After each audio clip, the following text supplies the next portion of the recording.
Hello दोस्तों, कैसे हो आप सब। एक बार फिर से स्वागत करता हूँ AWS की सीरीज में। पिछले वीडियो में आपने देखा था कि हमने एक EC2 इंस्टेंस क्रिएट किया था। EC2 इंस्टेंस क्रिएट करने के बाद हमें एक पब्लिक आईपी मिली थी। बट क्योंकि कॉस्ट मैनेजमेंट के लिए हमें जो है इंस्टेंस को डिलीट भी करना पड़ता है, तो मैंने इंस्टेंस को जो है डिस्ट्रॉय कर दिया था। अब जो है हम फिर से एक EC2 इंस्टेंस बनाएंगे, और EC2 इंस्टेंस बनाने के बाद कुछ पॉइंट्स हैं जो हम इस वीडियो में सीखने वाले हैं। सबसे पहला है कि EC2 इंस्टेंस एक्सेसिबल क्यों नहीं था, मतलब उसके अंदर हमें पब्लिक आईपी मिली थी, बट वो नॉर्मली एक्सेसिबल नहीं होता है। अगर आप उसको ब्राउजर में, यहाँ पे ब्राउजर में अगर आप अपनी आईपी डालोगे और उसको एक्सेस करने की कोशिश करोगे, तो वो एक्सेस नहीं होगी। तो उसको एक्सेस करने के लिए आपको कुछ चीजों का ध्यान रखना पड़ता है, जिसके अंदर आता है सिक्योरिटी ग्रुप। सिक्योरिटी ग्रुप के अंदर इनबाउंड और आउटबाउंड रूल्स आते हैं, वो भी हम सीखेंगे कि इनका मतलब क्या होता है।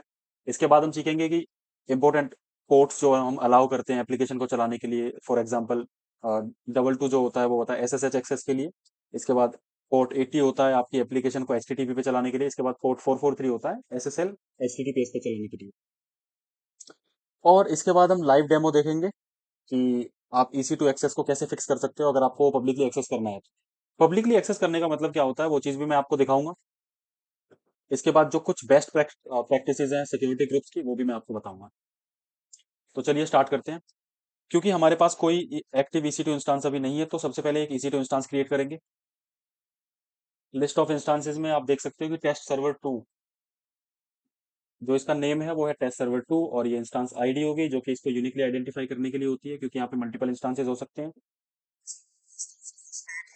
स्टॉप है या फिर वो डिस्ट्रॉय हो गए हैं या फिर वो रनिंग में है, तो वो सारी चीजें आप यहाँ पे देख सकते हो। तो अभी रनिंग में है। इसके बाद इंस्टांस का टाइप ये रहा आपका। इसके बाद स्टेटस चेक। स्टेटस चेक के अंदर इनिशियलाइजिंग लिखा हुआ है, दैट मीन्स कि अभी कुछ चीजें हैं जो कि इंस्टांस के अंदर इनिशियलाइज हो रही हैं, जो बैकएंड में अभी सेटअप होनी बाकी है। इसके बाद इसका एक अवेलेबिलिटी जोन है। अवेलेबिलिटी जोन नहीं जानते हम, ये एक रीजन होता है जिसके अंदर आप जो है अपने इंस्टांस को एक्सेस कर पाते हो। ये मैंने आपको एक वीडियो में बताया हुआ है। आप चाहें तो जो है रीजन और अवेलेबिलिटी जोन और एज लोकेशंस के बारे में जो मैंने वीडियो बनाई थी वो देख सकते हो।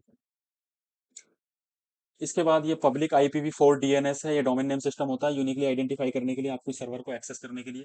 बाकी अभी हम इसका यूज नहीं करेंगे। अभी हम अपने सर्वर को एक्सेस करने के लिए पब्लिक IP वर्जन 4 एक्सेस करेंगे। तो अगर मैं इसको कॉपी करके और दूसरे टैब में इसको रखता हूँ, और यहाँ अगर मैं इसको एक्सेस करने की कोशिश करता हूँ,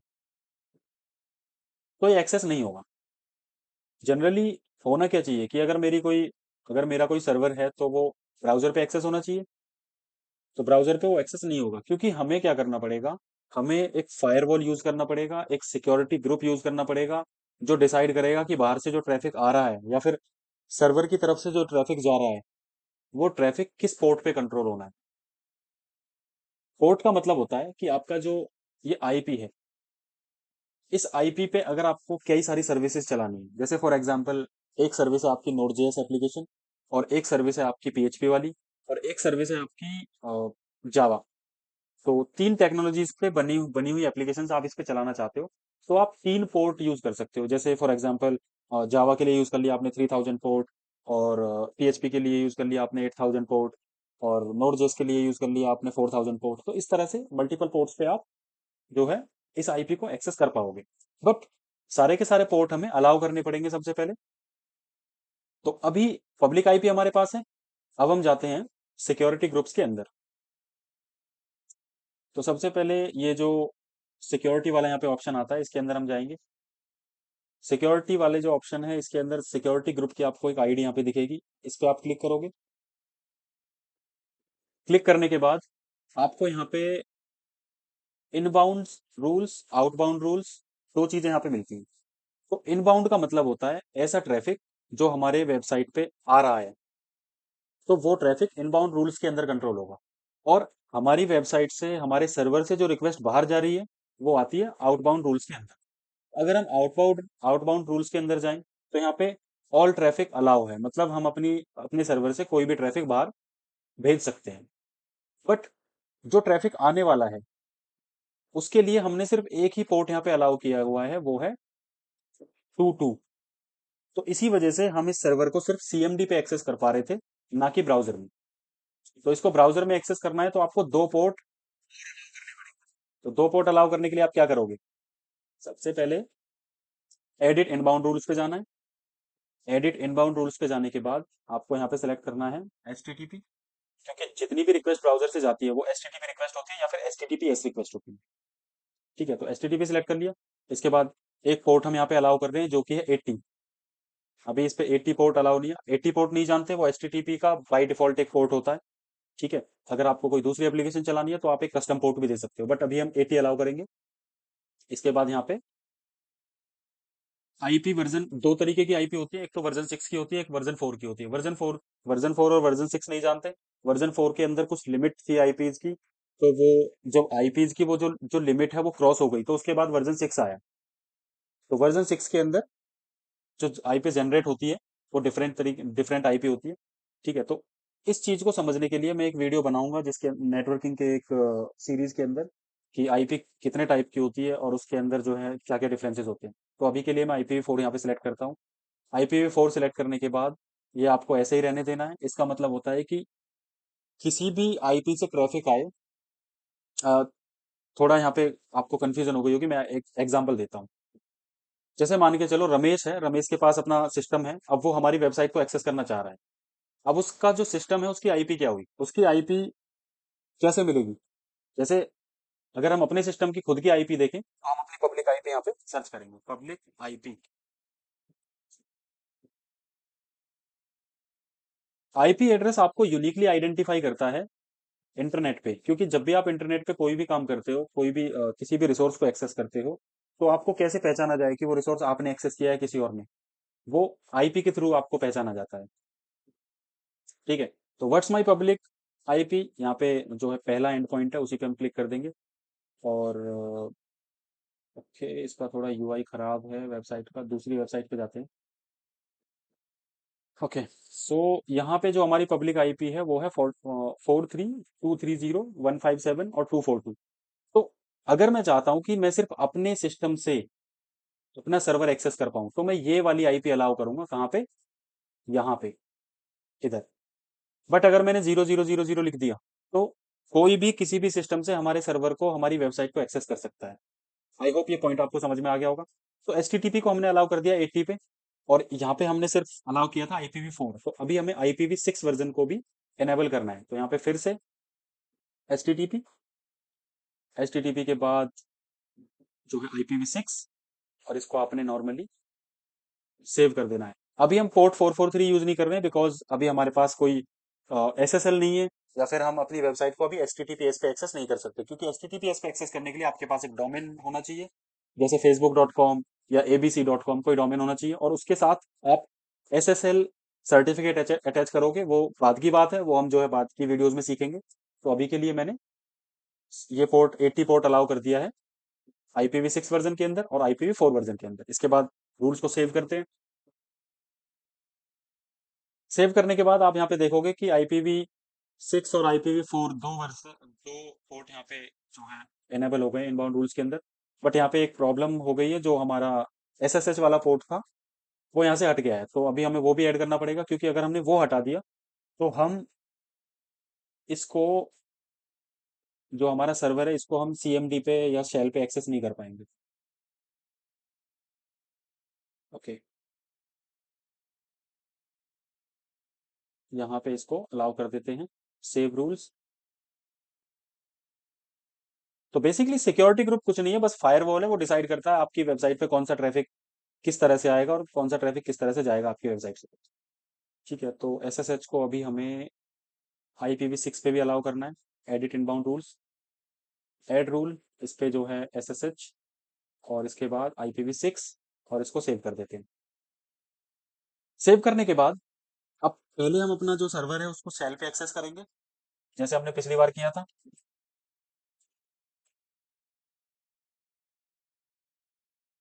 CMD मैंने ओपन किया। CMD ओपन करने के बाद वही जो एक कमांड हमने लिखी थी SSH वाली, वही कमांड हमें लिखनी है, SSH-i। इसके बाद पाथ आ जाएगा आपका। तो जो हमारी की है उसका पाथ, हमारी जो की है वो डेस्कटॉप पे है। ये रही हमारी की। इसका जो पाथ है वो हम पूरा कॉपी करेंगे। प्रॉपर्टीज, प्रॉपर्टीज पे जाने के जनरल जनरल के अंदर आप देख सकते हो ये हमारा पाथ है।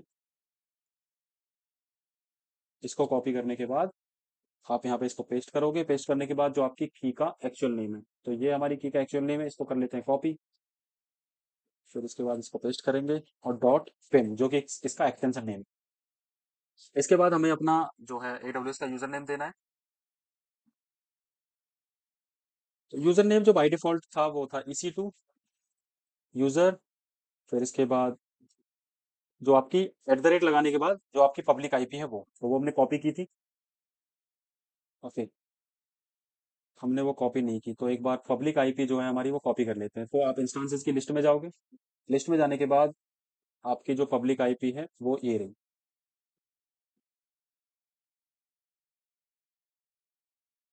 तो पब्लिक आईपी यहाँ पे मैंने पेस्ट की, इसको करते हैं एंटर। एंटर करने के बाद इसको यस करके कंफर्म करते हैं। ओके, इसी तो इंस्टांस हमारा एक्सेस हो गया। अब क्योंकि हमने सिक्योरिटी ग्रुप में पोर्ट पोर्ट 80 अलाउ कर दिया है, तो अभी देखते हैं कि हमारा जो सर्वर है वो ब्राउजर पे एक्सेसिबल है या नहीं। अभी भी एक्सेसिबल नहीं है। क्यों एक्सेसिबल नहीं है मैं बताता हूँ आपको। अगर आपको सर्वर ब्राउजर पे पब्लिकली एक्सेस करना है तो आपको एक सर्वर एप्लीकेशन इंस्टॉल करनी पड़ेगी। सर्वर एप्लीकेशन क्या होती है, वो एक ऐसा इंटरफेस देती है जैसे जब भी आप EC2 पे कोई रिक्वेस्ट भेजोगे, अगर हम ब्राउजर पे इस आईपी को लोड कर रहे हैं तो हम EC2 पे एक रिक्वेस्ट भेज रहे हैं। तो EC2 सर्च करता है कि क्या मेरे पास कोई ऐसी सर्वर एप्लीकेशन है जो इस तरह की रिक्वेस्ट को, इस तरह की HTTP रिक्वेस्ट को हैंडल करने के लिए बनी हो। तो अभी तो हमने कोई सर्वर एप्लीकेशन इंस्टॉल नहीं करी। तो सर्वर एप्लीकेशंस के कुछ एग्जांपल्स हैं मेरे पास जो हम यूज कर सकते हैं।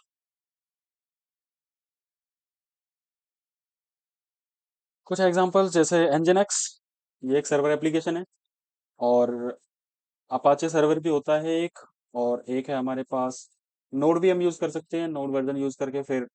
बट अभी हम जो है Nginx यूज करेंगे क्योंकि ये जो है मतलब जो सबसे ज्यादा यूज होने वाला है और जो यूजुअली हम यूज करते हैं कई सारी चीजों में, कॉम्पेटेबल और रिकमेंडेड है, तो वो Nginx है। तो Nginx का एक पैकेज हम इस पे इंस्टॉल करेंगे। ओके,